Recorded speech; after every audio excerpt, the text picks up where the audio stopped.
মেলায় হামলা চালিয়ে ছুরি দিয়ে 2 ব্যক্তিকে খুন, গুরুতরভাবে জখম করে আরও এক মহিলা ও 7 বৎসরের এক নাবালিকাকে। এই ঘটনায় 2 যুবকের যাবজ্জীবন কারাদণ্ডের নির্দেশ দেন পুরুলিয়া জেলা আদালতে থার্ড কোর্টের বিচারক শ্রী সৌমেন সরকার।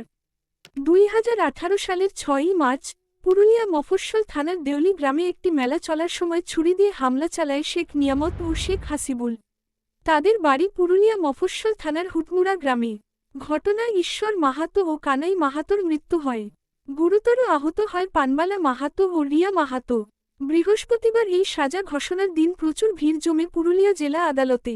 সামাল দেওয়ার জন্য প্রচুর পুলিশ মোতায়েন করা হয় আদালত চত্বরে।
এটাতে দুজন আসামি ছিল।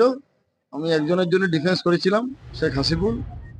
আরেকজনের জন্য পাওয়ারে ছিলেন আমাদের শেখর বোস, উকিলবাবু, পুরুলিয়া কোর্টেরই।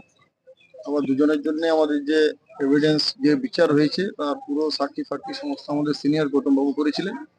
কেসও খুব ভালো ছিল। এফআইআরে যাদের আজকে সাজা হলো, এফআইআরে তাদের নাম পর্যন্ত ছিল না, বাকি অন্যান্য 12-13 জনের নাম ছিল।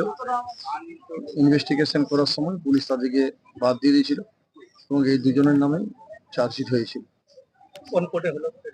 এটা additional third sessions court, third কোর্টে আজকে জাজমেন্টটা দিয়েছে। কি জাজমেন্ট দিয়েছে? 302 এর কেস, তো মার্ডার কেস ছিল, দুজন খুন হয়েছিল এবং দুজনের ইনজুরি ছিল খুব বেশি। তো খুন হওয়ার জন্য তো লাইফ এবং ডেথ সেন্টেন্স আছে, এটাতে সেই কারণে জজ সাহেব ডেথ দেননি, এটাতে যাবজ্জীবন সাজা দিয়েছেন। আর খুন করার চেষ্টার জন্য যে সেকশনে আপনার সাজা হয়েছে 307, সেটা তো উনি লাইফে দিয়েছেন। আর বাকি যে সাজাগুলো আছে কম 3 বছরের সাজা আছে। জরিমানা 5,000 টাকা একটা কেসে, একটা সেকশনে হয়েছে, একটা সেকশনে আপনার 10,000 টাকা হয়েছে। বিচারক কে ছিল? সৌমেন সরকার বাবু দিয়েছেন, এডিশনাল থার্ড কোর্ট পুরুলিয়া।